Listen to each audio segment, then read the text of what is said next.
Good morning, everyone. Let's finish the services today.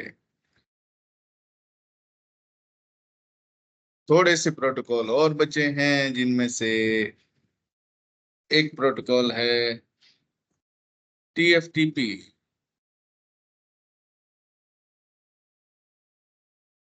तो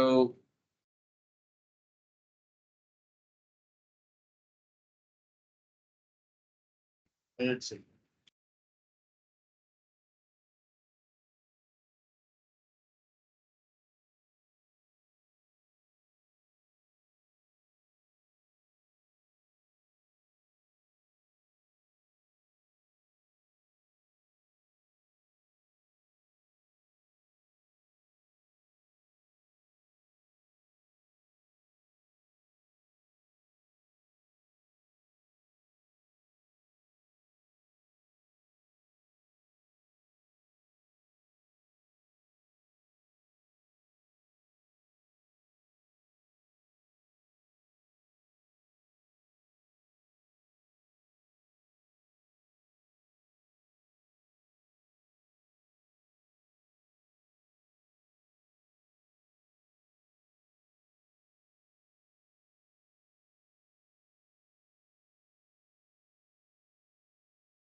okay, सो TFTP ये किस लिए है?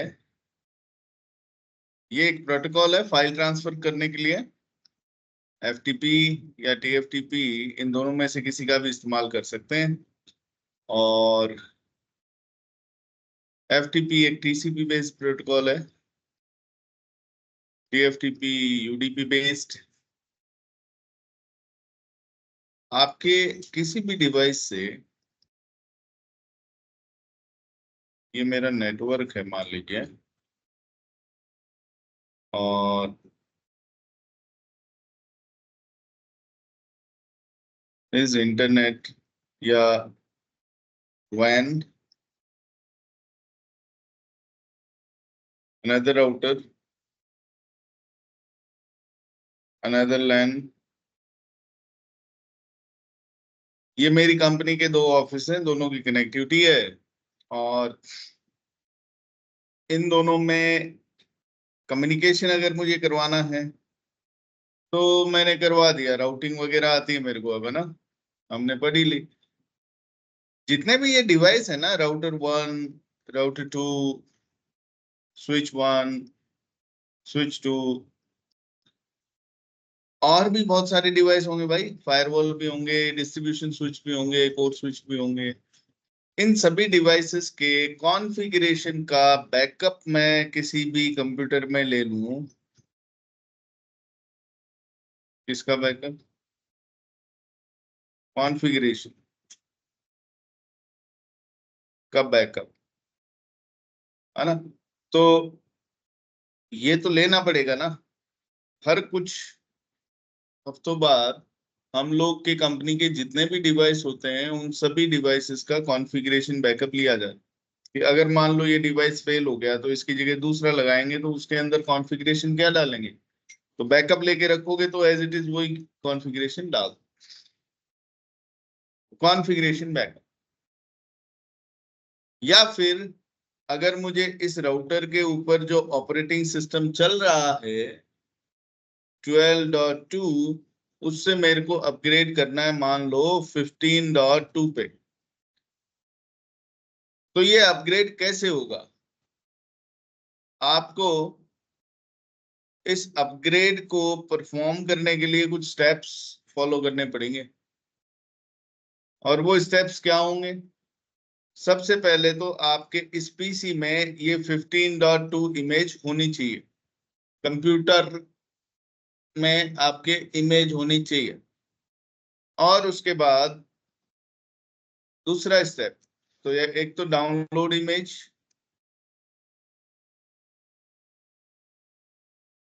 कहां से? सिस्को की वेबसाइट से। सिस्को की कौन सी वेबसाइट पे इमेज मिलेगी? सॉफ्टवेयर, सिस्को का सॉफ्टवेयर पेज, software.cisco.com/download।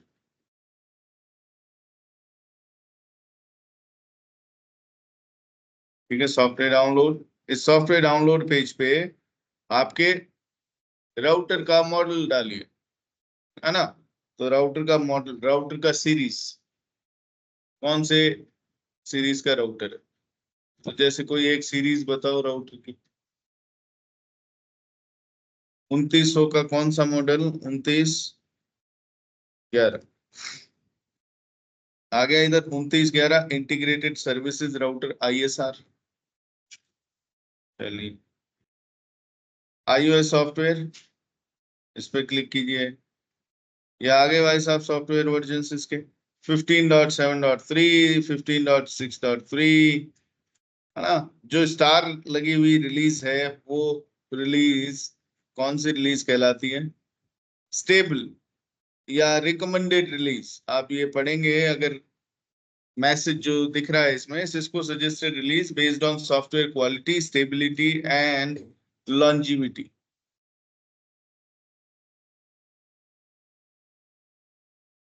है ना? आई बात समझ में? कि ये वो सिस्को की रिकमेंडेड या सिस्को की सजेस्टेड रिलीज है। इसके अलावा बहुत रिलीज है, जैसे 15.7 में इतने सारे रिलीज आ जाएंगे, अभी देखना।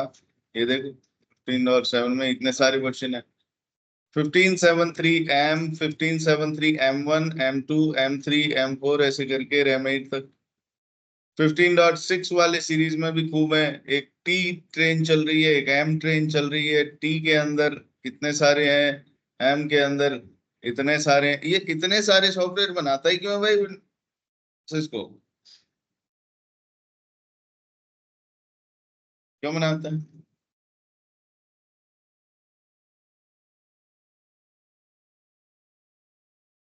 अब भाई सिस्को ने 15 डॉट, मान लो कोई भी एक सीरीज ले, ये ले लो 15.6.3 M, है ना? 15.6.3 M, 15.6 M में, 15.6 M में सबसे पहला वर्जन कौन सा है? 15.6.3 M।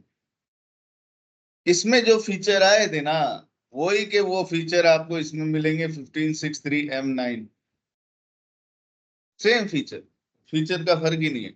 लेकिन इस सॉफ्टवेयर के अंदर जो कंपनीज को, सिस्को ने मार्केट में रिलीज किया, कंपनीज ने डाउनलोड करके इसको यूज करना शुरू किया, यूज किया तो फिर उनको दिक्कतें आई कि आपके इस वाले सॉफ्टवेयर वर्जन में तो OSPF में ये तकलीफ आ रही है, या फिर इसके अंदर ये आ रहा है, व्हाटएवर। तो जब वो, इधर ध्यान दो बेटा, तो जब कोई भी यूजर या कोई भी कस्टमर किसी सॉफ्टवेयर को यूज करता है ना, बहुत लंबे समय के लिए यूज करता है, तो उसको जो भी इश्यूज दिखते हैं वो रिपोर्ट करता है सिस्को को वापस, कि भाई मेरे को ये इश्यूज आ रहे हैं इस फीचर से संबंधित आपके इस सॉफ्टवेयर वर्जन में। तो सिस्को क्या करती है? अपने सॉफ्टवेयर कोड में चेंजेस करती है, उस इश्यू को फिक्स करती है। इन्हीं को बग्स बोलते हैं, बग, कि भाई आपके सॉफ्टवेयर में ये बग है ना, ये फीचर ऐसा काम कर नहीं रहा है जैसा करना चाहिए, या फिर आपका राउटर जो है वो क्रैश हो जाता है ये चलाते ही, या फिर whatever। अब ये जो बग है, इनको फिक्स करता है सिस्को और फिर अगला रिलीज निकालता है। फिर कोई बग आता है, फिक्स करता है, फिर अगला रिलीज। तो यहाँ पहुंचते पहुंचते ये आखिरी रिलीज है, इसमें सबसे ज्यादा बग फिक्स हो गए होंगे, तो ये सबसे ज्यादा स्टेबल दिखा रहे हैं, है ना। तो ऐसा नहीं है कि भाई ये इतना सारा रिलीज में कोई नए फीचर डाल दिए उसने। नए फीचर बहुत कम डलते हैं, बहुत रेयर डलते हैं। नए फीचर वो सोचते हैं कि अगली ट्रेन में निकालेंगे। जैसे 15.6.3 है, M9 15.6 कुछ और सीरीज में निकालेंगे, 15.7 में निकालेंगे। तो 15.6 में और 15.7 में इनमें काफी अंतर होता है। 15.5 और 6 में अंतर रहा होगा, तो 15.0 में जो फीचर्स होंगे उनसे ज्यादा होंगे, 15.1 में उनसे ज्यादा होंगे, 2 में, ऐसा करके इनमें ज्यादा होंगे। अब किस रिलीज में कौन सा फीचर है ये कैसे पता लगता है? IP वर्जन 6 कौन सी सीरीज में सपोर्ट कर रहा होगा, अभी ये चेक करना है। तो कैसे चेक करूंगा मैं?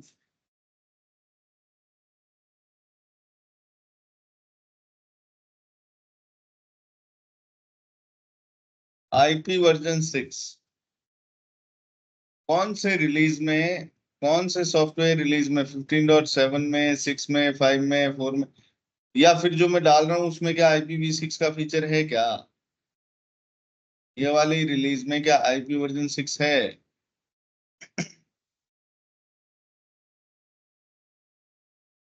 कैसे चेक करेंगे? अरे, सिस्को का फीचर नेविगेटर करके एक टूल आता है, सिस्को फीचर नेविगेटर। भाई साहब, ये जो सिस्को का फीचर नेविगेटर टूल है, इसको खोलो। CFNNG, Cisco feature navigator next generation, continue as guest. आ गए हम लोग इस वेब पोर्टल पे। इनके नाम नोट करके रखना, कहाँ से सॉफ्टवेयर डाउनलोड करना है, फीचर किधर से चेक करने हैं। ये आपको जाते ही काम करने को सौंप देंगे और आप कहोगे जी ये कहाँ से करूं, तो वो कहेंगे तुम्हें पता नहीं। हाँ, पता होना चाहिए। आपको पता है, इस टूल का पता है आपको? Very good, good. So Cisco feature navigator, इस टूल में गए, यहाँ पर आपको दो ऑप्शन दे रहा, ब्राउज और कंपेयर, iOS XR, अदर्स। ये क्या है? ये कह रहा है कि भाई साहब, आपके सिस्को का कोई भी हार्डवेयर प्रोडक्ट या उससे संबंधित फीचर्स या लाइसेंसेस के बारे में जानना है तो इधर करो, है ना। तो सिस्को का ही प्रोडक्ट है, राउटिंग का या स्विचिंग का? मैंने कहा राउटिंग वाला। राउटिंग वाला कौन सा प्रोडक्ट? कोई iOS वर्जन चुनेंगे हम। राउटिंग में प्लेटफॉर्म कौन सा है भाई? प्लेटफॉर्म कौन सा था मेरा? ISR 2911। मैं तो है ही नहीं। बात है।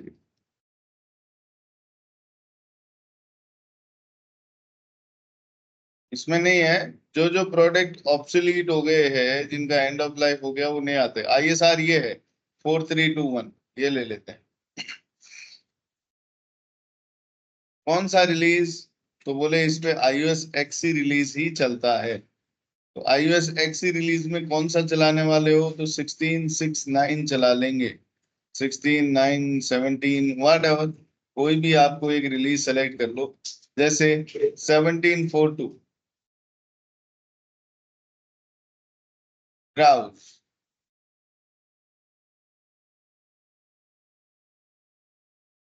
लाइसेंस कौन सा डाल रहे हो वो भी आप चुन सकते हो, आप ऑप्शन, पर ऑप्शनल है। ये देखो, ये ये ये सारे लाइसेंस है। Universal application and security, universal application and security, ये तो UCB है। इसमें यूनिफाइड कम्युनिकेशन, यूनिफाइड कम्युनिकेशन यानी वॉइस सिक्योरिटी और एंटरप्राइज से रिलेटेड सारे फीचर है इस लाइसेंस में। टोटल कितने फीचर है? 1225। इसमें 1211 फीचर है। ये देख रहे हो, ये ब्रैकेट में जो दे रखे हैं, ये कितने फीचर्स हैं वो दे रखे। तो आप इस पे जाओ, किसी पे भी चले जाओगे, यार मेरे को क्या चाहिए, मेरे को यूनिवर्सल सिक्योरिटी वाला चाहिए, या फिर मेरे पास तो आईपी बेस बेस लाइसेंस है, कोई वैसा कोई लाइसेंस नहीं, बोले यहीं पे चुन लो। यहीं पे चुन लो लाइसेंस, क्या है तुम्हारे पास? तो IP base IP base selected, ये रहा आईपी बेस, ब्राउज। ऐसे ऐसे पकड़ना है, ऐसे उसको ठीक से पकड़ोगे।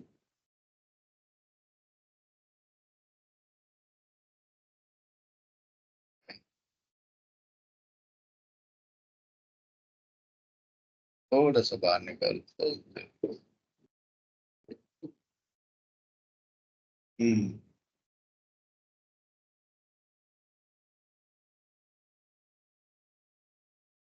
हाँ भाई, अब इसमें देखो ये सारे फीचर्स हैं, तो फिल्टर कर सकते हो आप कि IPv6 है क्या, IPv6 से रिलेटेड ACL, ACL यानी एक्सेस लिस्ट लग सकती है, EIGR पे चलेगा IPv6 वाला, है ना, BGP चलेगा, DHCP IPv6 के लिए, EIGRP IPv6 के लिए, HSR। भाई IPv6 तो ये सपोर्टेड है, सारी की सारी फीचर्स। तो आपको अगर IPv6 में भी कुछ स्पेसिफिक फीचर देखना हो तो आप इसमें ढूंढ सकते हो।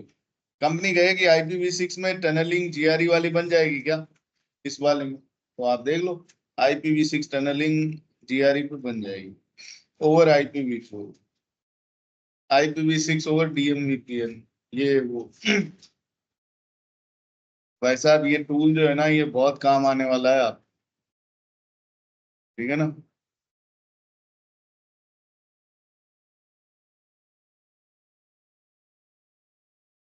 Cisco feature navigator, okay. So सबसे पहले इमेज डाउनलोड करेंगे। अब डाउनलोड कहाँ से करेंगे? जो सिस्को का सॉफ्टवेयर पेज था ना, इसी सॉफ्टवेयर पेज पे ये आ गई आपकी रिलीज, ये डाउनलोड करनी है मुझे, तो यहाँ ऑप्शन है डाउनलोड। ये डाउनलोड ऑप्शन पे क्लिक कीजिए, अपना सिस्को का यूजर नेम पासवर्ड डालिएगा, लॉगिन करके सिस्को का यूजर नेम पासवर्ड डालना, फिर आप यहाँ से इसको डाउनलोड कर पाओ,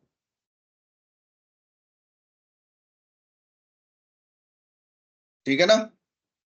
ये यूजर नेम पासवर्ड आपकी कंपनी आपको दिलवाएगी, तो you need not to worry, आपको चिंता करने की कोई आवश्यकता नहीं है।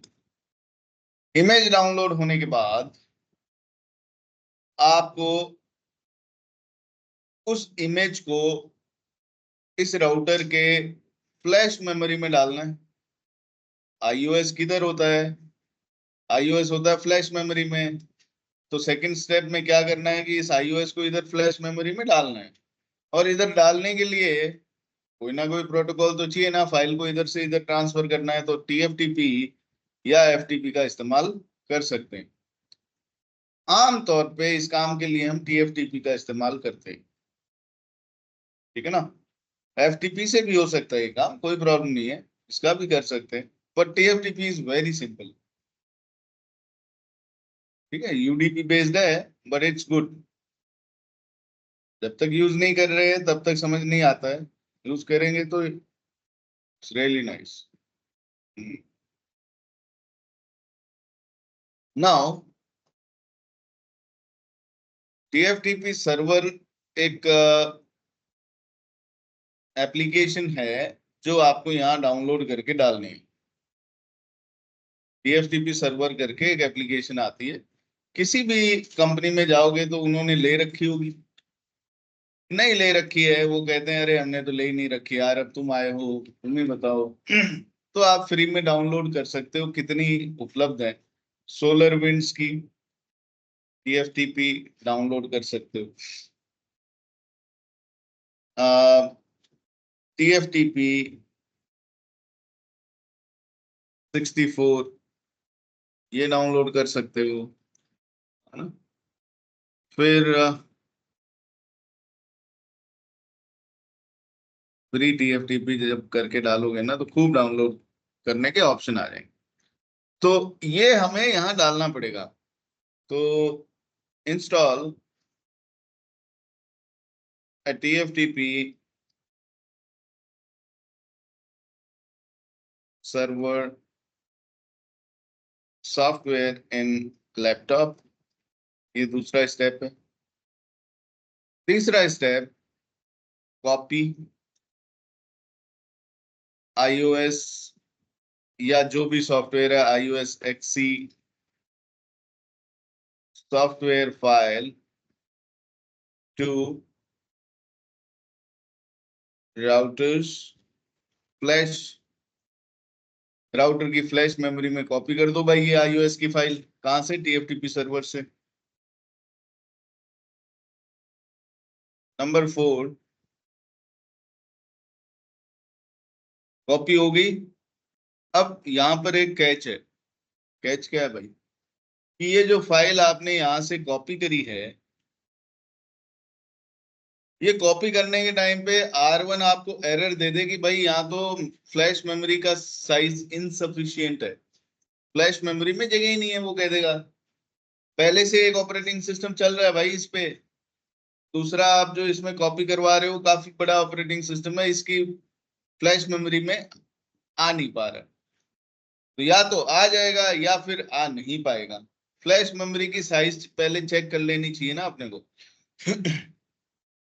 तो स्टेप नंबर 3 से पहले, कॉपी करने से पहले जांच लो। तो स्टेप नंबर 2.5, आप पहले ये जांच लो कि फ्लैश मेमोरी में जगह है भी कि नहीं। Check and verify flash memory capacity and availability. भाई कितने MB की, कितने GB की फ्लैश मेमोरी है और कितनी उसमें से उपलब्ध है। अगर आपकी ये जो iOS की फाइल का साइज है, मान लो इसका साइज है 500 MB, किधर से पता लगेगा? ये जो सॉफ्टवेयर डाउनलोड पेज है ना, इसी में आप जब इस फाइल पे जाओगे तो यहाँ डिटेल्स आ गई। डिटेल्स में आपको दिख रही है कितनी मेमोरी चाहिए भैया, कम से कम फ्लैश 256 MB चाहिए कम से कम, क्योंकि इस फाइल का साइज है 105 MB। और जब ये डीकम्प्रेस होगी तो रैम के अंदर डीकम्प्रेस होगी तो रैम भी 512 MB इसको चाहिए।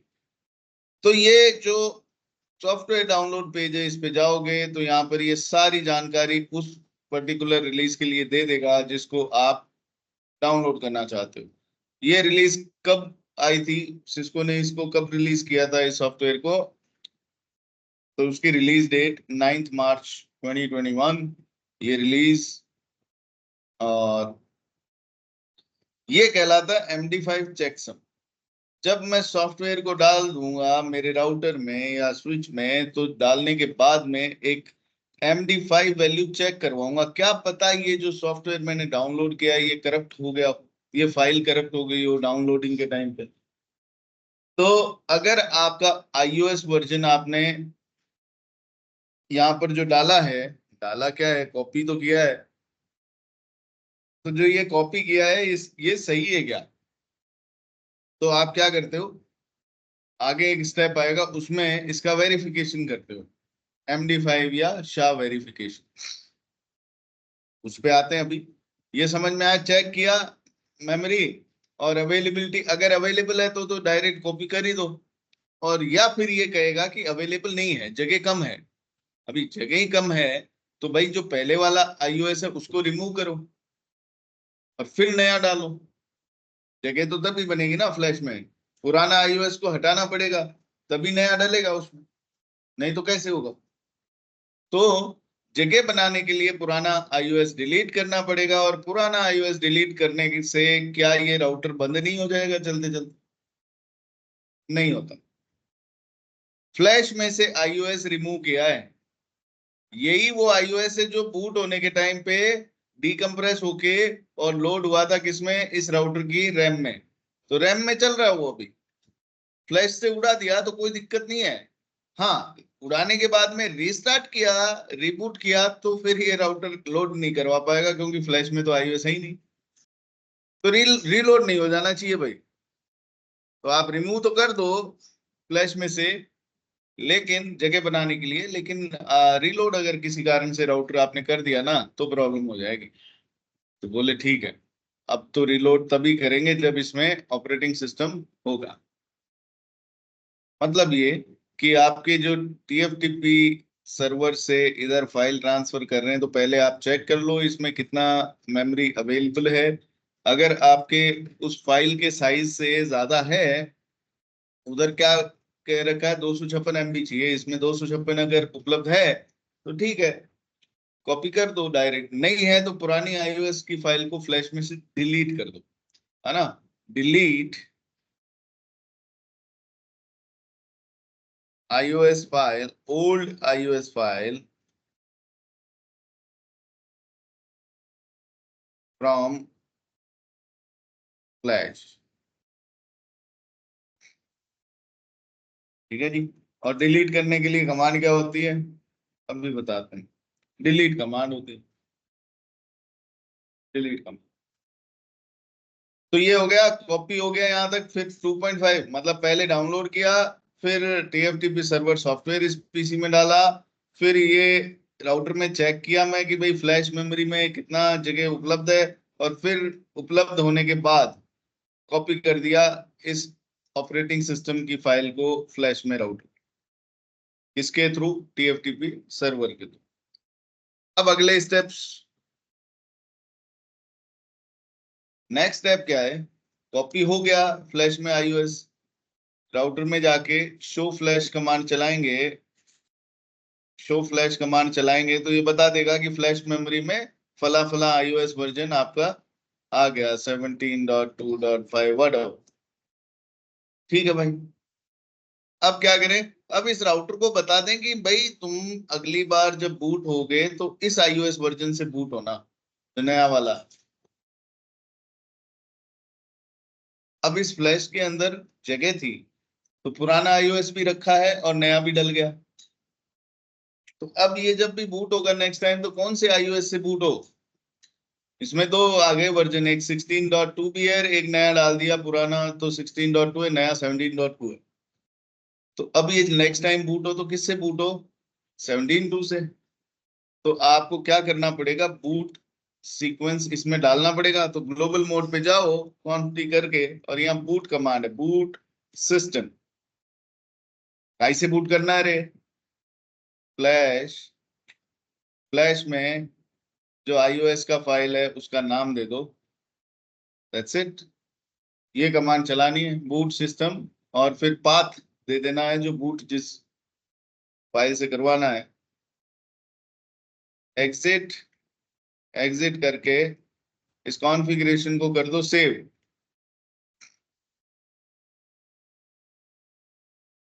सेव हो गई राइट कमांड से। उसके बाद वेरीफाई कर लो एक बार, क्या वही MD5 वैल्यू की ये जो ऑपरेटिंग सिस्टम है जिससे बूट करवा रहा हूं मैं, जो मेरी फ्लैश मेमोरी में है, क्या ये करप्ट तो नहीं है ना फाइल, कहीं फाइल करप्ट हुई तो बूट नहीं होगा राउटर आपका। तो वेरीफाई फ्लैश, वेरीफाई क्या करना है, MD5 और फ्लैश 17.2.5। ये कमांड चलाने के बाद में आपका डिवाइस जो है ना वो वेरीफाई करेगा इमेज, MD5 वैल्यू। और वो वेरिफिकेशन के बाद आप क्या कर सकते हो, आप उसको चेक कर सकते हो कि हाँ यहाँ जो वैल्यू आया ना, एक बड़ी सी वैल्यू आएगी, और जो यहाँ सॉफ्टवेयर वाली फाइल की डिटेल्स में ये जो आया ना, इसको चेक कर लो कि ये मैच हो रही है कि नहीं। ये मैच होनी चाहिए भाई, जो मेरे पास आई और ये जो सॉफ्टवेयर में डाउनलोड पेज से मैंने उठा ली MD5, ये मैच हो रही है, तो इसका मतलब तो सही सॉफ्टवेयर की फाइल है, करप्टेड नहीं। बात समझ में आई, MD5 वैल्यू को वेरीफाई कर लो। ये कमांड चला के राउटर में जब आप देखोगे तो एक वैल्यू निकाल के वो देगा 2123344404। और एक मैंने कॉपी करी है वहां से, सिस्को के पोर्टल से, सॉफ्टवेयर पेज से। ये दोनों मैच होनी चाहिए। मैच हो रही है मतलब हाँ ठीक है ठीक है, ये फाइल जो मेरी फ्लैश में है ये सही फाइल है, क्योंकि सिस्को की वेबसाइट पे जो वैल्यू है वही इधर निकल रही है। हैश वैल्यू है ये, हैश वैल्यू मैच कर ली आप। वेरिफिकेशन हो गया। और अब आप क्या कर दो, रीलोड, राउटर को रीस्टार्ट कर दो। अब जब राउटर रीस्टार्ट होगा तो नए सॉफ्टवेयर से बूट होगा, ये हमने कह ही दिया उसको। और बूट होके आप शो वर्जन कमांड जब चलाओगे, बूट होने के बाद जब आप शो वर्जन कमांड चलाओगे तो उसमें ये दिखा देता है आउटपुट में कि कौन सा iOS का वर्जन इस समय आपके डिवाइस पे चल रहा है। तो जब आपने ये कमांड पहले चलाई होगी ना, रीलोड करने से पहले, तो ये दिखाता 16.2, रीलोड करने के बाद ये दिखाएगा 17.5 शो वर्जन। तो सबसे इंपॉर्टेंट कमांड है शो वर्जन। कौन सी? Show version, very important. ठीक,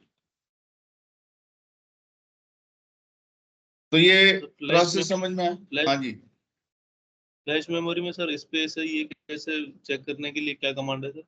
show flash, show flash command के आउटपुट में वो दिखा देता है कौन कौन सी फाइलें हैं, कितनी कितनी साइज की हैं, और नीचे एंड में वो ये भी दिखा देगा कि फ्लैश मेमोरी के अंदर टोटल क्या साइज की फ्लैश है, कितना यूज्ड है, कितना अवेलेबल है।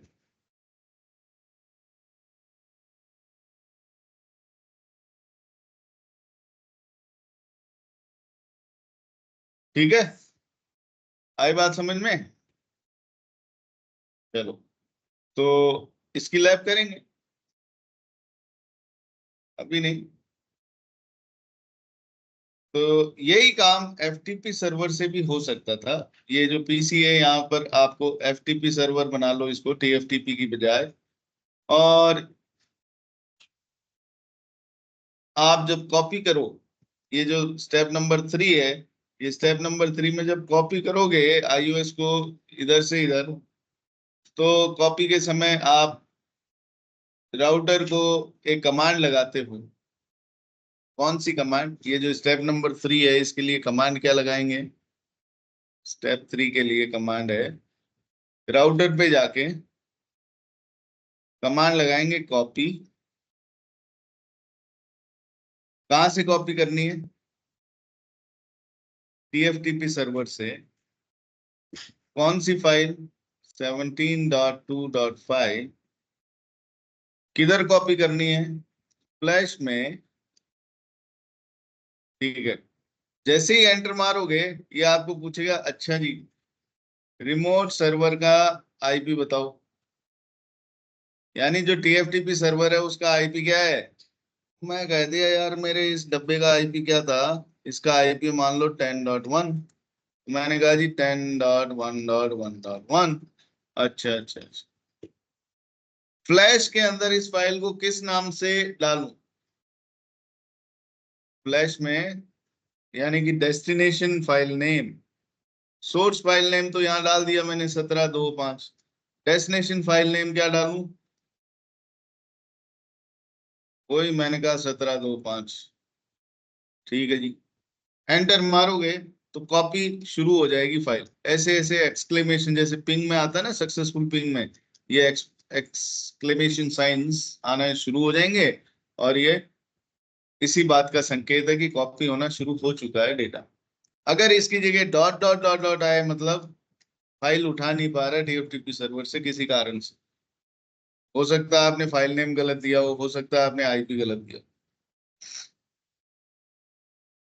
ठीक है ना? तो ये है स्टेप 3। फिर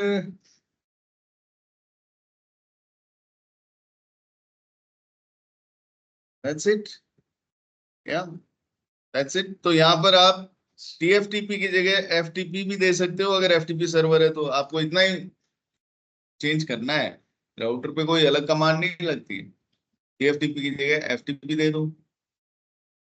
एफटीपी क्योंकि टीसीपी बेस्ड है, एफटीपी में क्योंकि ऑथेंटिकेशन भी करवा सकते हो, यूजर नेम पासवर्ड देना पड़ता है एफटीपी सर्वर से डेटा उठाने के लिए कई बार, तो हो सकता है कि आपको यहाँ एफटीपी के साथ में कुछ यूजर नेम वगैरह भी देना पड़े।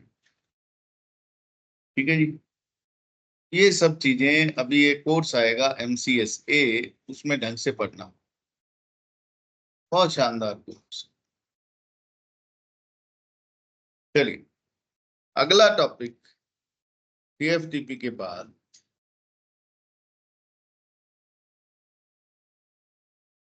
एनटीपी।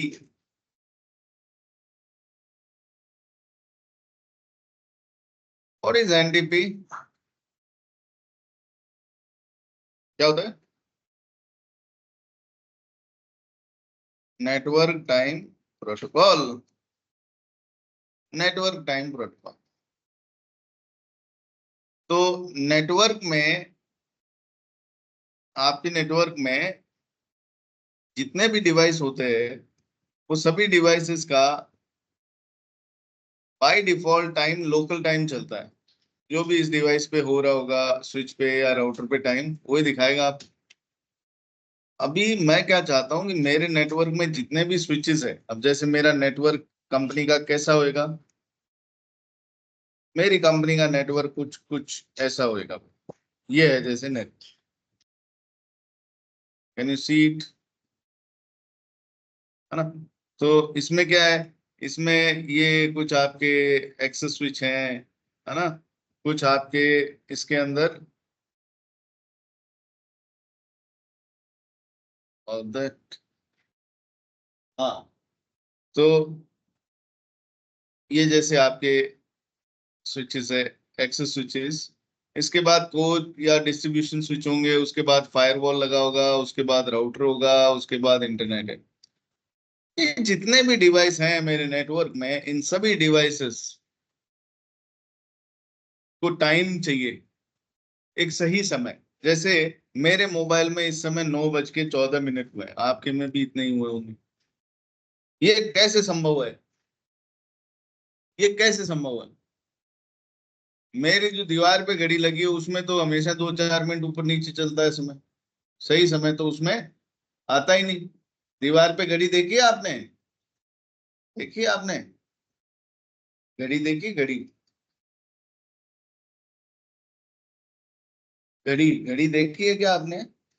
हाँ, तो घड़ी में जो वक्त आता है, जो आपकी स्मार्ट वॉच नहीं, नॉर्मल वॉच, तो 9:15 हो गए।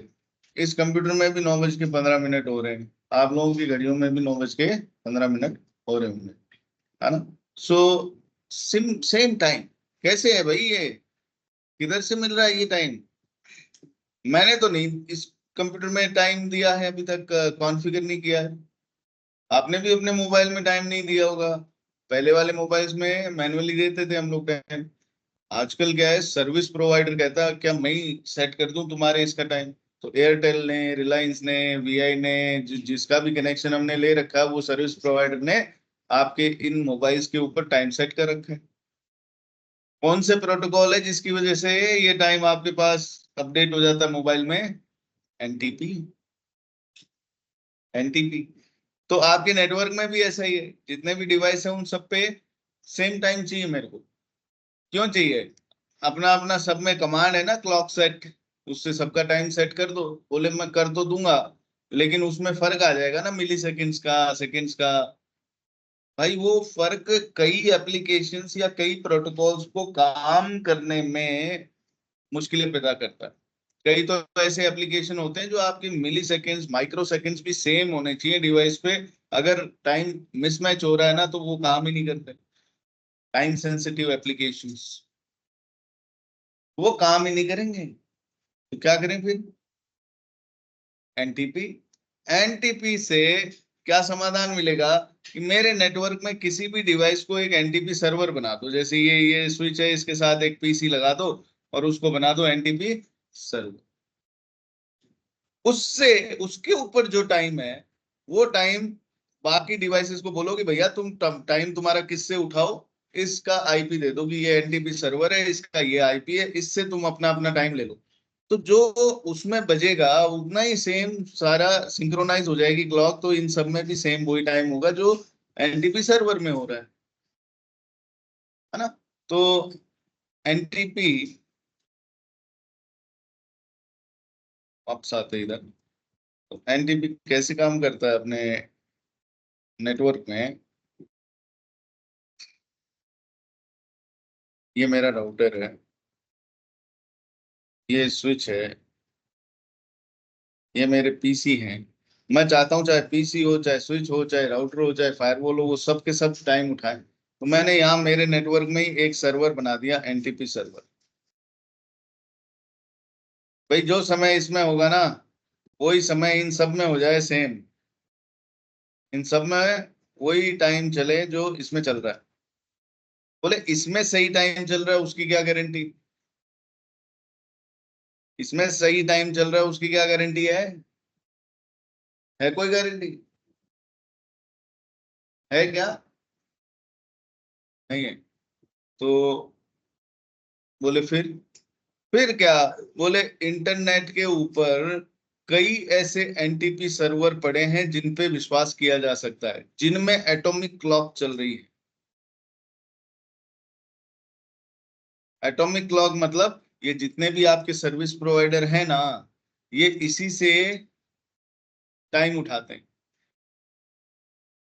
यही वो एनटीपी सर्वर है, मास्टर एनटीपी सर्वर, सबका बाप एनटीपी सर्वर, जिससे सारे के सारे कंपनीज अपना टाइम उठाती हैं।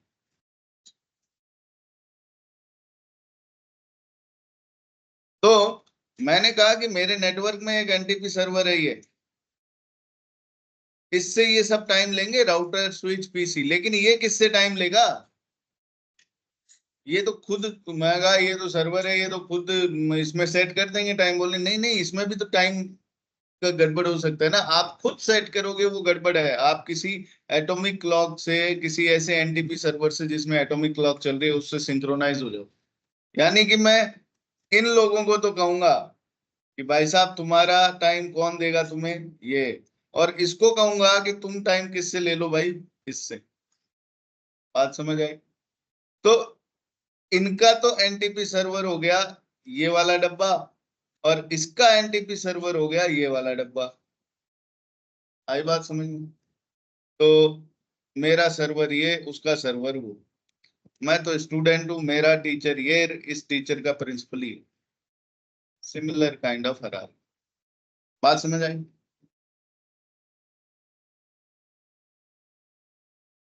एनटीपी वो प्रोटोकॉल है जिससे ये टाइम सिंक्रोनाइज होता है इन डिवाइसेस के बीच में, है ना।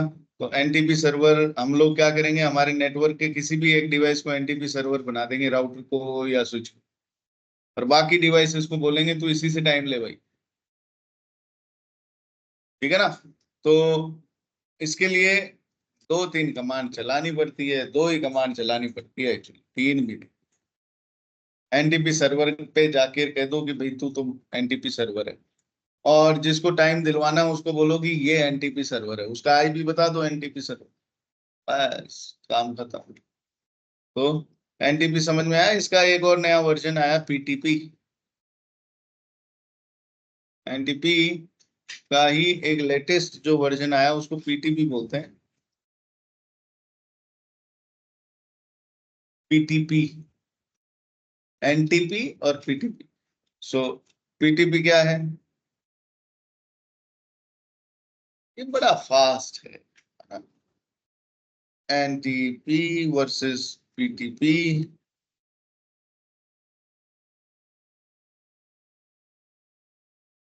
तो ये कहा गया कि एनटीपी जो है ना, वो तो ठीक है, पीटीपी जो है वो मतलब बहुत ज्यादा क्लॉक में आपको प्रेसिशन चाहिए, कि यार मेरे को तो ऐसी क्लॉक चाहिए जो पूरे ब्रह्मांड के समय को एग्जैक्ट नापे, और हजारों साल तक भी वो क्लॉक में 1 मिली सेकेंड भी ऊपर नीचे ना हो समय।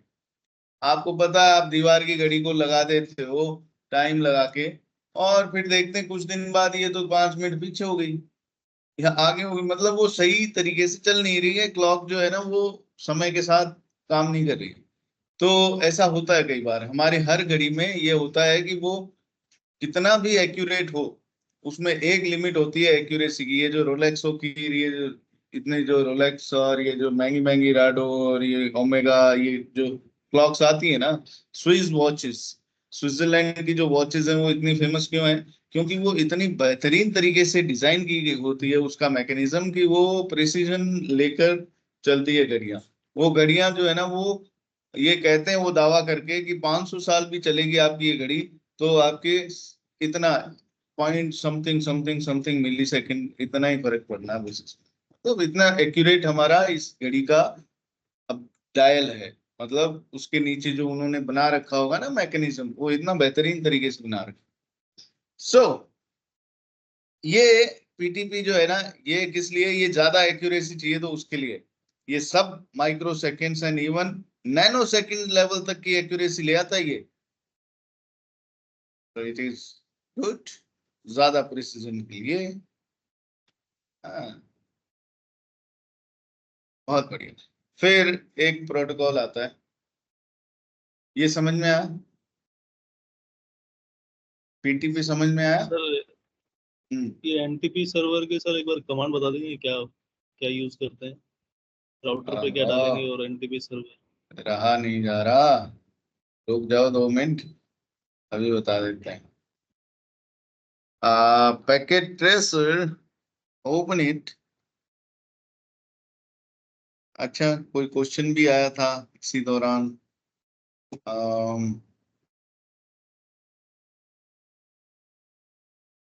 Where is that?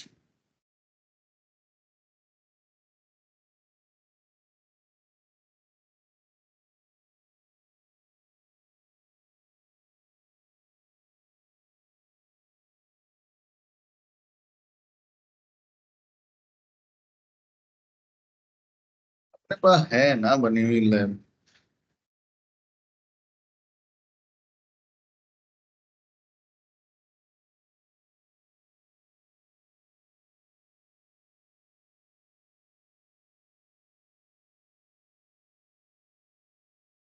Hmm.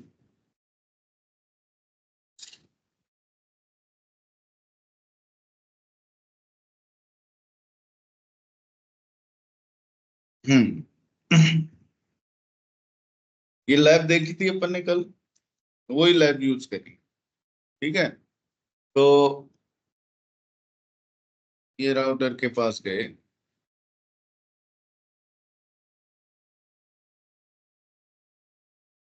Show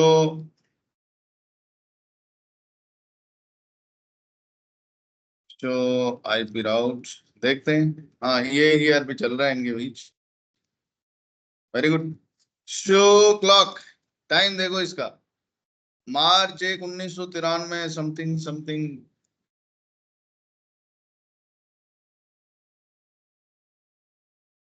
तो ये तो सही समय नहीं। ऐसे किसी भी डिवाइस पे चले जाओ, वो डिवाइस पे ऐसा ही टाइम होगा, चाहे स्विच हो चाहे राउटर हो। जो क्लॉक, वही March 1, 1993। और इसमें भी ना, आप देखोगे इसमें क्या बज रहा है, 0055 249। और इसके पड़ोस में कोई डिवाइस होगा, उसमें क्या बज रहा होगा? जैसे इधर ये वाला राउटर ले लो, इन दोनों का टाइम कंपेयर करोगे तो उसमें भी आपको फर्क दिखाई दे जाएगा।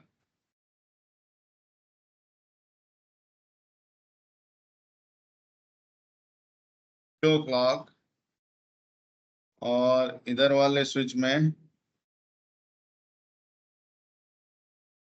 शो क्लॉक, शो क्लॉक, है ना, लगभग लगभग सेम सही है। चलो व्हाट एवर, क्योंकि हमने ये लगभग एक साथ ही डिवाइसेस को अभी पावर ऑन किया है, या जिस समय इसको लगाया था सेम सेम सही टाइम था।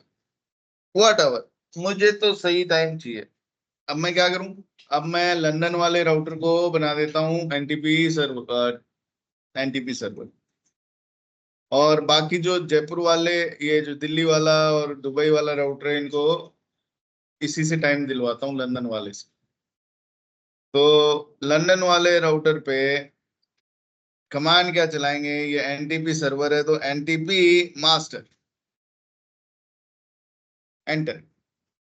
भाई तू है एनटीपी मास्टर, और मास्टर साहब की क्लॉक में क्या बज रहा है अभी, ये बज रहा है। तो सेट करना पड़ेगा ना इसमें तो सही टाइम, तो क्लॉक सेट, आज क्या तारीख है,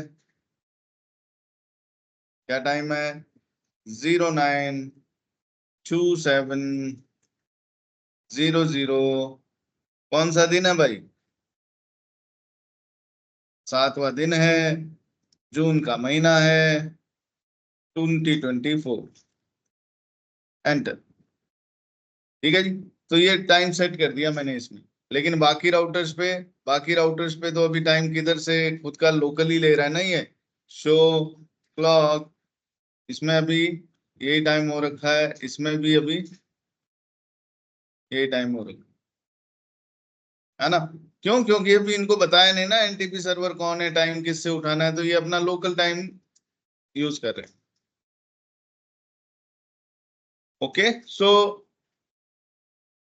इस पे तो सही क्लॉक सेट कर दी मैंने। शो क्लॉक जब चलाई मैंने कमांड, तो ये 9:27 34 समथिंग समथिंग, जून 7 2024 टाइम आ गया।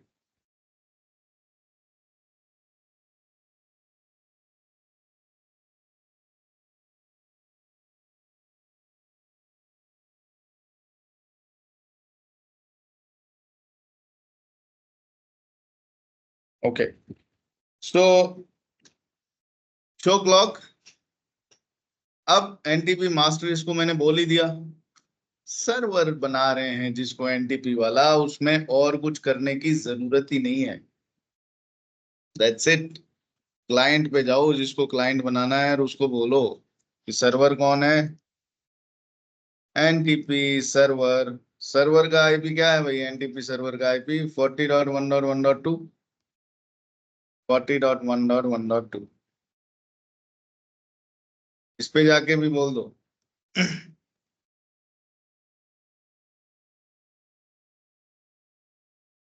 बता दिया। अब अब इस राउटर पे जाके देखो कि एनटीपी सिंक्रोनाइजेशन हुआ कि नहीं। Show NTP status.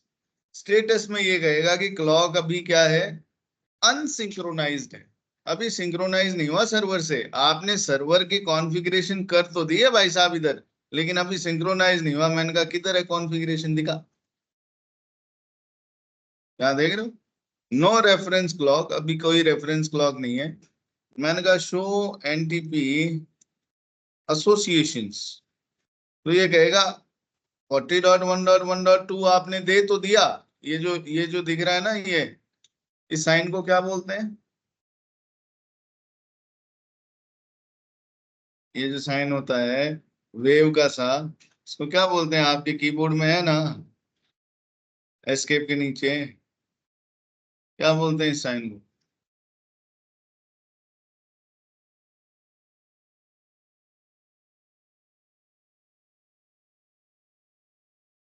है भाई वंश, क्या बोलते हैं इसको, इस साइन को क्या बोलते हैं, एस्ट्रिक।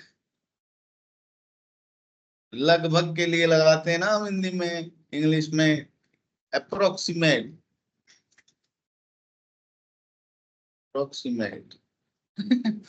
हाँ, तो यहाँ पर क्या मतलब है इसका, ये समझो। ये मतलब इसका क्या हुआ कि कॉन्फ़िगर्ड है, लेकिन अभी तक पीयर नहीं बना है। पीयर बनेगा तो स्टार लग जाएगा भाई साहब। तो बोले अब बन गया होगा पीयर, है अभी भी नहीं बना। एनटीपी स्टेटस, अरे क्लॉक तो सिंक्रोनाइज हुई नहीं अभी तक।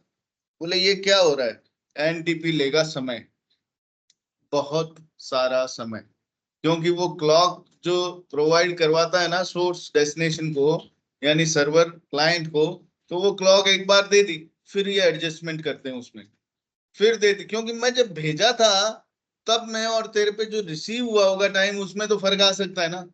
तो वो 10-12 बार में सिंक्रोनाइज करता है, भेजा फिर चेक किया अभी सही है ना, देख अपनी इतना डिले आ रहा है ना। अपने आपस में ये खूब सारी बातें एक्सचेंज करते हैं, फिर धीरे धीरे धीरे धीरे सेटल करके कि हाँ अब सेट हो गया टाइम। फिर सिंक्रोनाइज होती क्लॉक। तो ये कई देर बाद में सिंक्रोनाइज होगा, तो कोई दिक्कत नहीं है। आपको कहीं ऐसा लगे अरे ये तो सिंक्रोनाइज हुई, ये देखो हमारी क्लॉक तो हुई सिंक्रोनाइज। देखा कितना टाइम लगा। और रेफरेंस क्लॉक क्या है, 40.1.1.2। तो अब भाई साहब एसोसिएशन भी दिखा दो। ये देखो अब आ गया ना यहाँ स्टार, पहले तो खाली यही साइन था, अब स्टार भी आ गया। स्टार का मतलब पियरिंग चल हो गई इनकी आपस में। पियरिंग हो गई तो तुम्हारा टाइम भी सेम हो गया क्या। पहले तो इसमें देखो ऊपर मैं स्क्रॉल कर रहा हूँ तो इस डिवाइस में क्या टाइम था, ये टाइम था आखिरी बार जब चेक किया था शो क्लॉक। अब क्या टाइम हो गया होगा, चेक कर लो फिर से शो क्लॉक। ये देखो, ये देखो सही टाइम आ गया उसमें एनटीपी के थ्रू। हाँ, जो टाइम इसमें है वही टाइम अभी इसमें हो गया शो क्लॉक, वही टाइम इसमें हो गया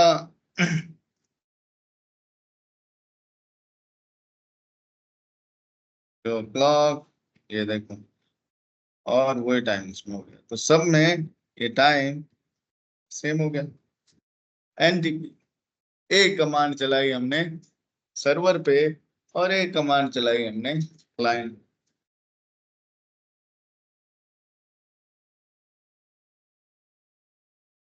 एनी क्वेश्चन भाई, जवाब सर मिला आपको। हाँ जी। हाँ सर, आपने एक बताया था एक अपने इंटरनेट के बाहर भी एक एनटीपी सर्वर बनाएंगे, ऑटोनॉमिक क्लॉक।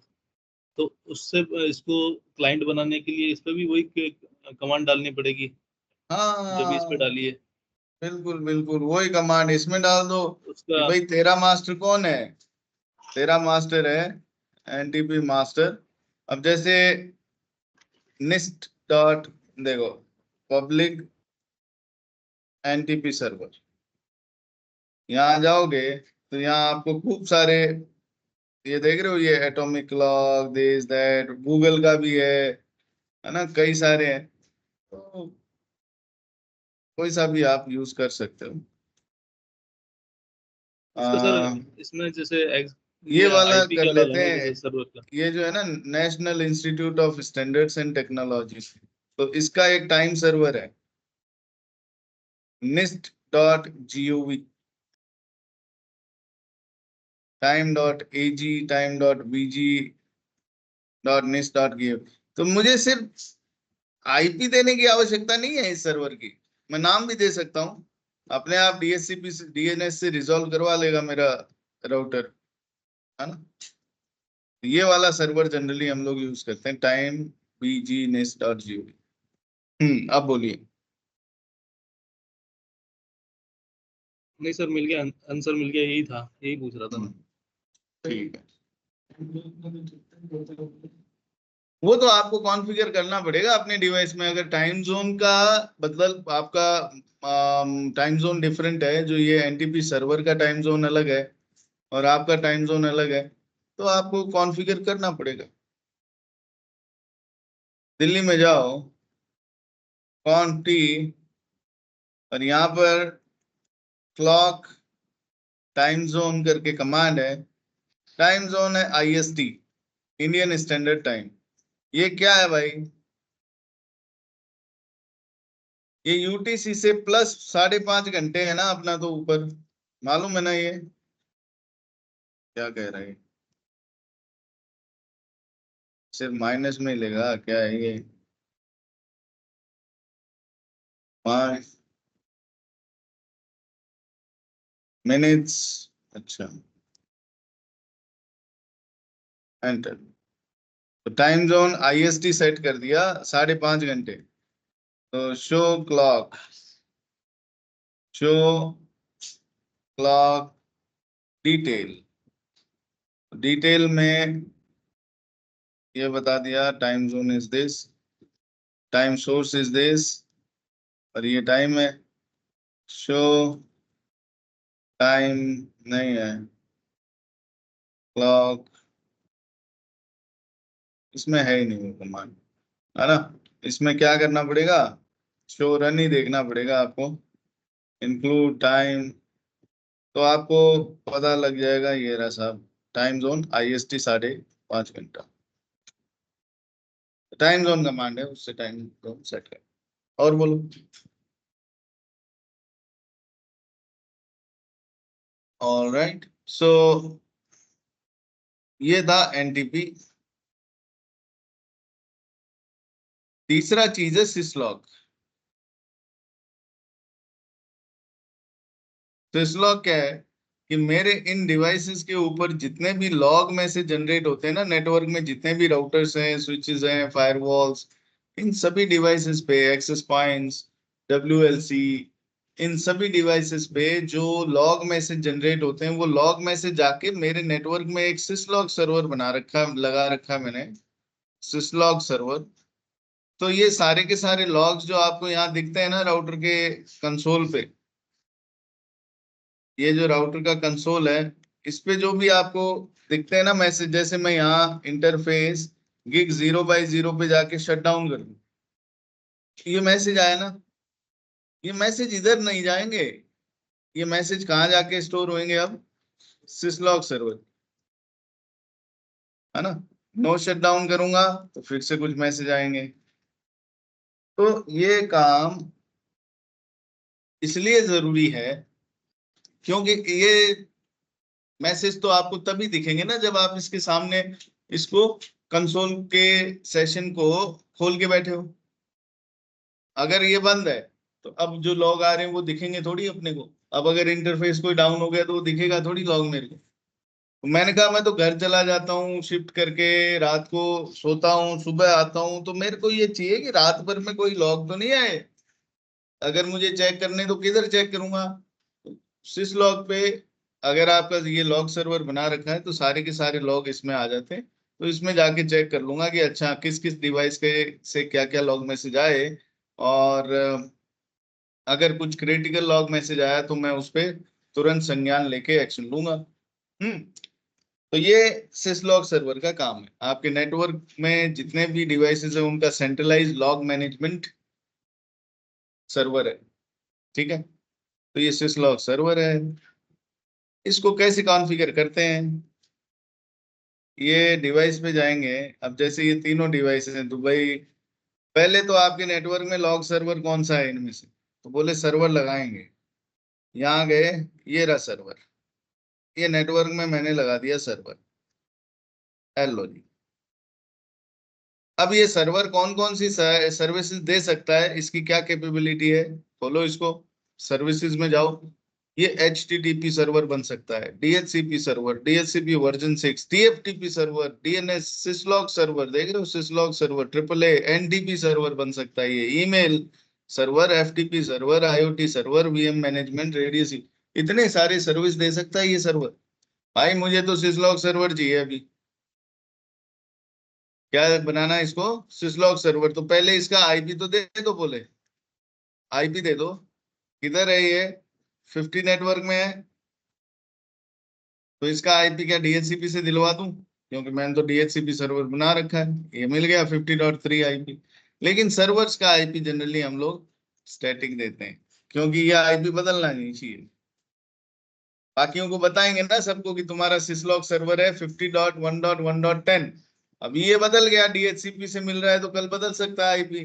तो ये बदल गया तो फिर ये कॉन्फ़िगरेशन का क्या करूंगा जो यहाँ मैंने करी है कि तुम्हारा सिसलॉग सर्वर ही है, सिसलॉग सर्वर का पता लगा आईपी हो गया 10 की जगह 20, तो फिर ये सिसलॉग सर्वर ढूंढते ही रह जाएंगे।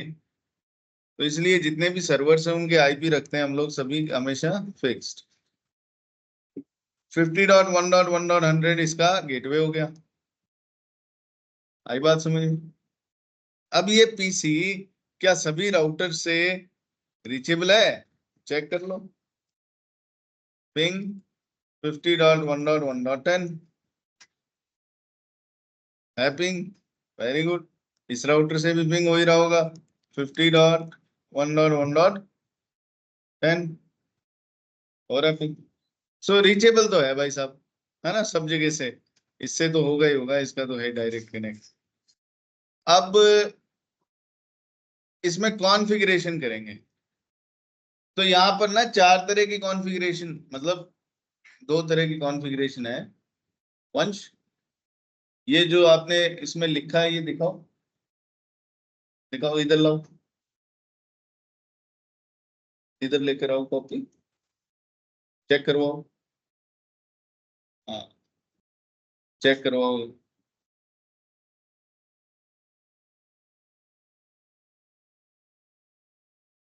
इधर लाओ चेक करें इसको।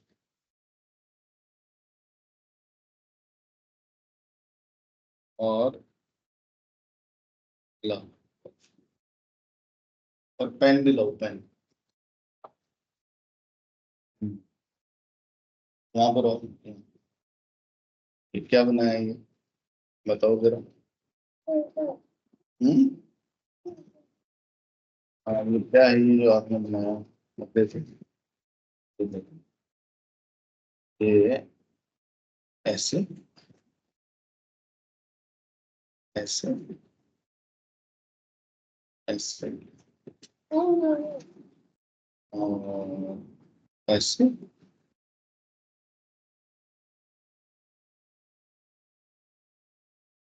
ऐसे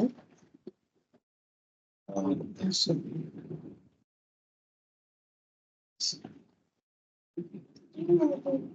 ये क्या है, क्या बन गया,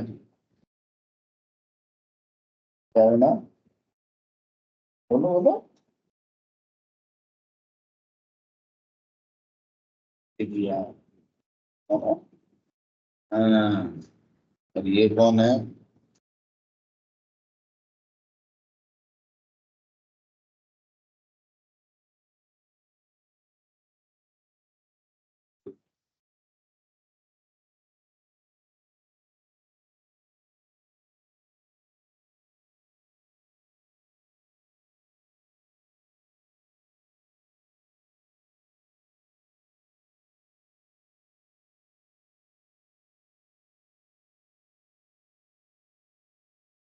हेलो, कौन बना, ये कौन बना? ये है। लो, चलो बहुत बढ़िया, अब ऐसे ही बनाओ ड्राइंग, है ना? Very good. लो ये पेन, पेन, गुड, बैठ जाओ।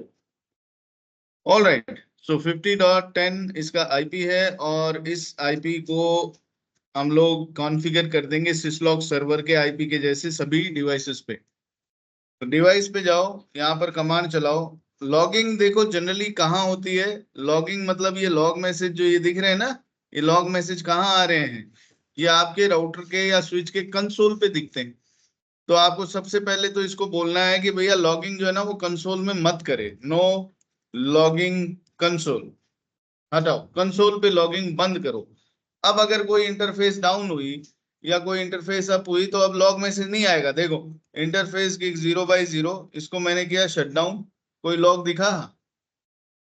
ये तो आया था शट डाउन करते ही, ये देखो, पहले तो मैंने जैसे ही शट डाउन किया ये लॉग मैसेज आए थे ना, एडमिनिस्ट्रेटिवली डाउन का डाउन। अब नहीं आएंगे क्योंकि मैंने कंसोल लॉगिंग कर दिया बंद। अब लॉगिंग कहाँ होगी, जब कंसोल पे बंद कर दिया भाई साहब तो कहीं तो लॉग इन करोगे ना, कहाँ करोगे? तो लॉगिंग क्वेश्चन मार्क, कहाँ कर सकता हूं? या तो सिसलॉग सर्वर का आईपी दे दूं, या फिर मैं कह दूं कि कंसोल पे लॉग इन कर लो, जो नहीं करना। या फिर मैं, कोई सिसलॉग सर्वर नहीं है, मैं कह दूं कि भाई इस डिवाइस के मेमोरी में कर दो बफर्स, ये जो डिवाइस है राउटर, इस राउटर के ही मेमोरी में ये लॉग मैसेज सेव हो जाए। तो जो लॉग मैसेज सेव होंगे रात भर के, वो सुबह आके मैं चेक कर लूंगा, ठीक है ना? तो ये राउटर में भी आप कर सकते हो, लेकिन अब एक एक मेरे डिवाइस तो कितने हैं नेटवर्क में, 100 डिवाइस है। अभी 100 डिवाइस पे जा जाके रोज सुबह ये चेक करूंगा तो उसमें ही शाम हो जाएगी। तो इसलिए सिसलॉग सर्वर जो है ना, उस पे मैं कह दूंगा सब के सब इस पे भेजो, और इसमें मैं फिल्टर कर लूंगा कि भाई क्रिटिकल लॉग मैसेज कौन से आए, जो इंपॉर्टेंट है बस वही देखूंगा, बाकियों से क्या लेने देना। तो ऐस करके लॉगिंग बफर्ड आप करवा सकते हो। लॉगिंग बफर्ड, क्या साइज देना चाहते हो बफर का, यानी कि रैम का क्या साइज देना चाहते हो, कितना बाइट्स? मैंने कहा 10,000। ये ले, शो लॉग कमांड अब जब आप चलाओगे तो यहाँ पर आपको लॉग मैसेज दिखा देगा। यहाँ दे रखा है कि कंसोल लॉगिंग तो हमने क्या कर दी, डिसेबल। और अभी क्या चल रही है हमारे यहाँ, बफर लॉगिंग। तो अब मैं जैसे मान लो इंटरफेस को डाउन किया, शट डाउन, फिर उसको अप किया, नो शट डाउन, और फिर बाहर आया। अभी देखो कंसोल पे कोई मैसेज नहीं दिखा है, तो ये मैसेज लॉग सर्वर के पास तो गए होंगे, है ना। तो लॉग सर्वर के पास गए तो ये 20 मैसेज कुछ तो दिखा तो रहा है, पर है किधर, तेरी ये सॉफ्टवेयर है, इसमें कुछ तो गड़बड़ है, यहाँ दिखाना चाहिए इसको। ठीक है, अब कहा कि नहीं नहीं मेरे को तो सिसलॉग सर्वर पे चाहिए, सिसलॉग सर्वर पे चाहिए। तो सिसलॉग सर्वर का यहाँ पर आपको क्या देना पड़ेगा, आईपी। तो मैंने कह दिया नो लॉगिंग बफर, भाई बफर्स में मत डाल। तेरे को तो लॉगिंग किधर करना है, किधर करना है, 50.1.1.10 यही है ना, इस पे लॉगिंग कर। सब पे यही बताना है, लॉगिंग 50.1.1.10। ये वाले राउटर को भी बोलो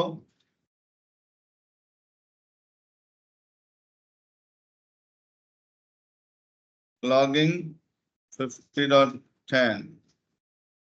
और ये 50.10 है, पहले इसको तो कॉन्फ़िगर कर लो। क्या सर्विस थी इसकी जो हमें कॉन्फ़िगर करनी है, सिसलॉग। सिसलॉग में इसको ऑन कर रखा हमने, बस और कुछ नहीं करना है इसको।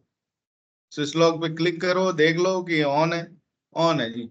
अब इन डिवाइसेस पे जितने भी लॉग मैसेज जनरेट होंगे वो इधर आने चाहिए।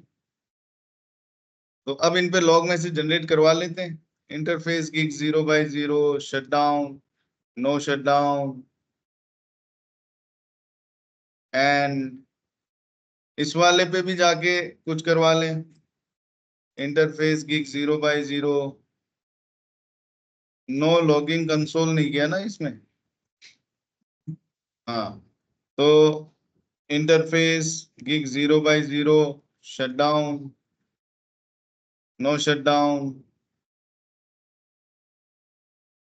इस पे भी चल जाओ, interface gig 0/0 shut down, no logging console. ठीक है, हाँ, interface gig 0/0 no shut down, shut down, no shut down, चलो कुछ भी है। मैंने तो कुछ कुछ काम किए तो वो इस पे आने चाहिए। अब क्लिक करो, यहाँ तो कुछ ना आया है। कोई दिख रहा है आपको मैसेज, क्लिक करो, रिफ्रेश करना पड़ेगा तो कहीं और क्लिक करके वापस इस पे क्लिक करो और फिर देखो, अरे वाह यार यहाँ तो बड़े लोग मैसेज आ गए। और देख रहे हो कहाँ कहाँ से आ रहे हैं, 20.1.1.1, 40.1.1.1, 50.100, और ये देख रहे हो नेबर एवर चेंज हो रहा है, EIGRP का, आपके लाइन प्रोटोकॉल इंटरफेस डाउन हो रहा है, सब कुछ आ रहे हैं इधर। तो ये जो लॉग मैसेजेस आपके सिसलॉग सर्वर में आ रहे हैं, इनको आप देख पा रहे हो कि किससे कहाँ आ रहा है। आप ये भी देख पा रहे हो कि हाँ भाई ये जो लॉग मैसेज है ये क्या कह रहे हैं मेरे को, तो ये GRP। अब ये तो क्या है, ये तो बहुत छोटा सा लॉग सर्वर है। जो अच्छे लॉग सर्वर आते हैं ना, ये जैसे कीवी, कीवी का सिसलॉग सर्वर आता है जो आप फ्री डाउनलोड कर सकते हो। इसको आप खोल के देखोगे तो इसके लॉग सर्वर में तो इतना सारा मैसेज रहते हैं, मतलब इतना डिटेल देता है ये कि यू विल बी अमेज्ड। खैर, लेकिन ये भी काम कर गया, देख रहे हो आप, चल रहा है, लॉग मैसेज आ रहे हैं, है ना, जिससे आ रहे हैं उसका आईपी भी आ रहा है, लेकिन टाइम नहीं आ रहा है भाई। ये लॉग मैसेज किस समय जनरेट हुआ ये नहीं आ रहा है। तो टाइम नहीं आ रहा है तो फिर गड़बड़ है कि यार ये पता नहीं कितने बजे आया था, कितने घंटे हो गए इसको मालूम नहीं है। तो लॉग मैसेज भेजो भाई साहब, तो आप हमेशा टाइम भी लगा के भेजो उसके साथ। तो इसके लिए आपको करना पड़ता है सर्विस टाइम स्टैम्प्स चालू, service timestamps log, date time, milliseconds, enter. ये कमांड सब में लगानी पड़ेगी भाई साहब। Service timestamps log date time milliseconds. एक सर्विस चालू करनी है टाइम स्टैम्प्स वाली, लॉग्स के लिए डेट टाइम मिलीसेकेंड। थोड़ा सा इधर ध्यान दो। हाँ, तो सर्विस चालू कर दी हमने लॉग वाली है, कोई दिक्कत नहीं है, हो जाएगा, बाद में करेंगे इसको प्रैक्टिस, है ना, हो जाएगा। Very good very good. So अब इनमें लॉग जनरेट करवाते हैं, देखें अब ये टाइम लेके जाते हैं क्या, है ना। तो क्वांटिटी इंटरफेस की 0/0, शटडाउन, नो शटडाउन, है ना। दुबई वाले पे गए, इंटरफेस की 0/0, शट, नो शट, है ना। तो अब ये लॉग वाले सर्वर पे गए, सिसलॉग सर्वर पे, कि भाई टाइम आया क्या, आया क्या, लॉग ही नहीं आया, रिफ्रेश करो, इधर क्लिक करके किसी पे भी फिर से आओ, और नीचे ये दे, अब टाइम आ रहा है भाई 6 जून, ये 7 जून 2024 को 9:50 और 25 सेकंड पे ये आ गए। देख रहे हो ये लॉग कहाँ से आया, 20.1 से आया। तो अब टाइम भी आ रहा है, डेट भी आ रही है, अब इंपॉर्टेंट है लॉग्स, मतलब अब we can analyse that, right. तो ये है सिसलॉग सर्वर। लॉग मैसेजिंग के लिए क्या एक एक कमांड चलानी पड़ रही है हमें, क्या कमांड चलाया था हमें, लॉगिंग, और सर्वर का आईपी, और नो लॉगिंग कंसोल, और सर्विस टाइम स्टैम्प वाला वो कमांड, ये दैट्स इट, हो गया लॉगिंग कॉन्फ़िगर। ठीक है, अब एक राउटर का पासवर्ड रिकवरी है, वो हम लोग कल लैब करेंगे इसकी, किसकी, टीएफटीपी से आईओएस अपग्रेड करने की, उसी समय पासवर्ड रिकवरी बताऊंगा। और एक ट्रिपल ए करके है, वो भी कल ही करेंगे, ठीक है ना। तो ये 3 चीजें ये कल निपटा के हम लोग सर्विसेज को खत्म करेंगे, पर ये जो हमने आज किए हैं इनकी लैब करके आइएगा। Okay, any questions guys?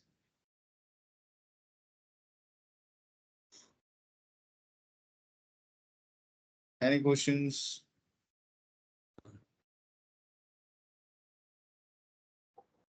Hello sir, आवाज आ रही है? हाँ जी, हाँ जी। आपने सर वो अभी ओएसपी अब बताया था, उसमें आपने एक तो सीरियल इंटरफेस का लिया था और एक अपना ब्रॉडकास्टिंग वाला लिया था जो फास्ट इथरनेट से कनेक्टेड था। हाँ जी, उसमें आपने बताया था कि सीरियल इंटरफेस में तो अपन अलग अलग सबनेट वाला ले सकते हैं, और फास्ट इथरनेट में सेम सबनेट मास्क होना चाहिए सबका, सबनेट से सेम होना चाहिए। फिर से बोलो, सीरियल इंटरफेस पे। जैसे एक एरिया से कनेक्टेड है, एक फास्ट इथरनेट से कनेक्टेड है और एक सीरियल इंटरफेस से कनेक्टेड है। हाँ, तो आपने बोला था ना सीरियल इंटरफेस में तो अलग अलग सबनेट हो सकता है, और जो अपना फास्ट इथरनेट हो उस पर सेम सबनेट होना चाहिए।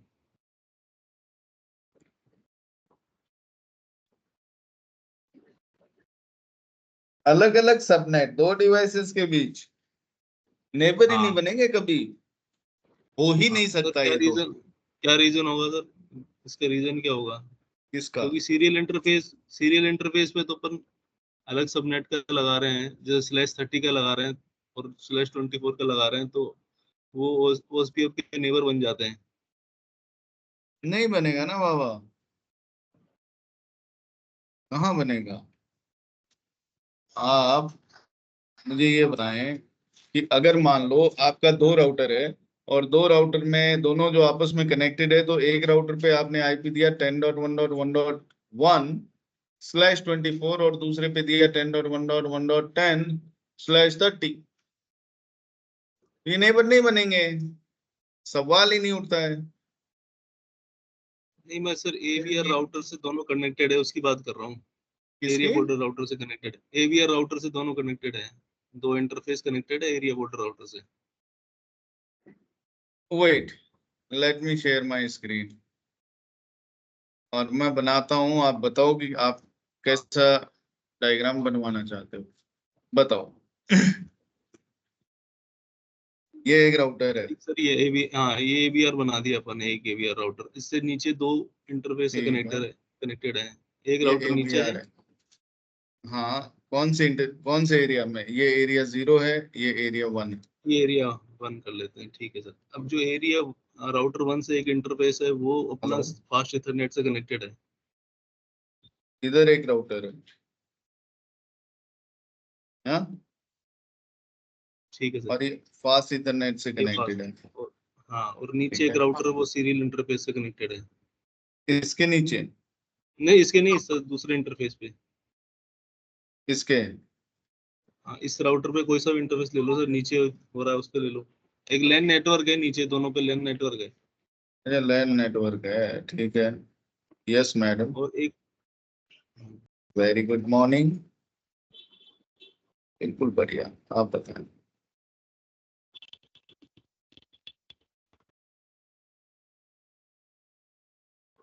किस बारे में? हाँ जी, हाँ जी,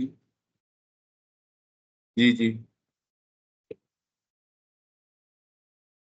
ठीक है, मैं बात कर लेता हूँ जी।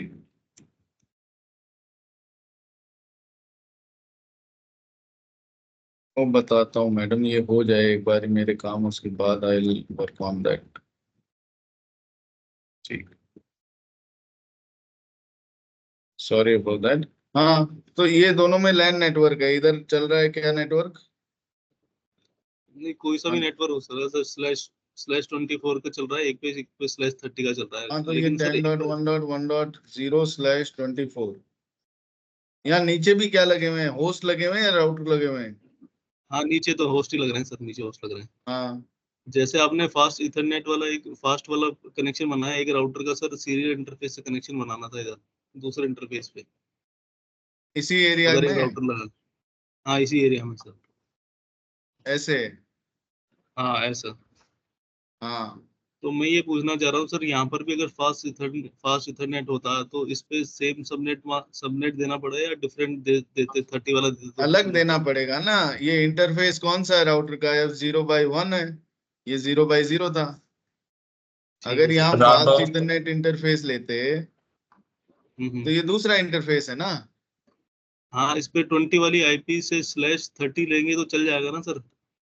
अलग ही लेना पड़ेगा राउटर सबनेट। सेम उस पर काम ही नहीं करते ना, आईपी एड्रेस पर। एक राउटर के सेम नेटवर्क 10 पर। इंटरफेस हैं, तो इन 10 के 10 इंटरफेस पे अलग सबनेट के ही आईपी देने पड़ेंगे आपको। राउटर सेम सबनेट का आईपी तो लेगा ही नहीं, मना ही कर देगा कि ओवरलैप हो रहा है, दूसरे इंटरफेस पे दे रखा है सेम आपने आईपी।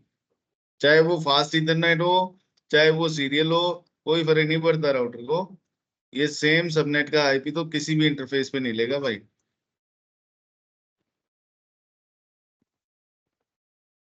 समझ रहे हो? ठीक है सर। हम्म। वही ओवरलैप हो रहा था जब मैं, ठीक है सर, ठीक। हाँ, ओवरलैप हुएगा। और कोई doubt?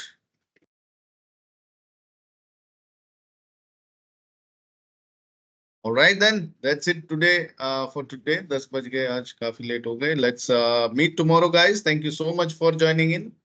Have a good day. See you tomorrow.